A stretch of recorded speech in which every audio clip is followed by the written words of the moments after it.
സ്വകാര്യ ബസ്സുകളുടെ മത്സരയോട്ടത്തിന് തടയിടാൻ പരിശോധന കർശനമാക്കി തൃശൂർ സിറ്റി പോലീസ്.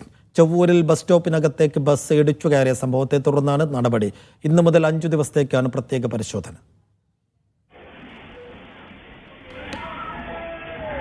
ചൊവ്വൂരിൽ കഴിഞ്ഞ ദിവസമാണ് ബസ് സ്റ്റോപ്പിലേക്ക് ബസ് ഇടിച്ചു കയറിയത്. 3 സ്ത്രീകൾക്ക് ഗുരുതര പരിക്കേറ്റ ഈ സംഭവത്തിന് പിന്നാലെയാണ് പരിശോധന ശക്തമാക്കാനുള്ള പോലീസ് തീരുമാനം. നേരത്തെ തന്നെ ജില്ലയിൽ പല ഭാഗങ്ങളിലും സ്വകാര്യ ബസ്സുകളുടെ അമിത വേഗതയെക്കുറിച്ച് പരാതികൾ ഉയർന്നിരുന്നു.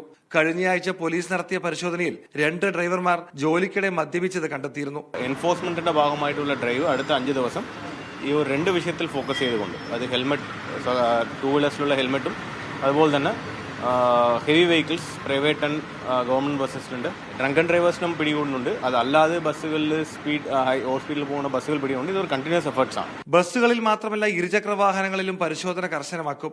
ഹെൽമെറ്റ് ധരിക്കാതെ വാഹനം ഓടിക്കുന്നവർക്കെതിരെ കർശന നടപടി ഉണ്ടാകും. തൃശൂരിൽ നിന്നും ചാവക്കാട്, കൊടുങ്ങല്ലൂർ, അന്തിക്കാട് തുടങ്ങിയ ഭാഗങ്ങളിലേക്കുള്ള ബസ് റൂട്ടിൽ ബസ്സുകൾക്ക് അമിത വേഗതയാണ് എന്ന പരാതി വ്യാപകമാണ്. കൊടുങ്ങല്ലൂരിൽ നിന്നും തൃശൂർ നഗരത്തിലേക്ക് മടങ്ങി വരുന്ന ബസ്സാണ് കഴിഞ്ഞ ദിവസം ബസ് സ്റ്റോപ്പിലേക്ക് ഇടിച്ചു കയറിയത്. മീഡിയ 1 തൃശൂർ.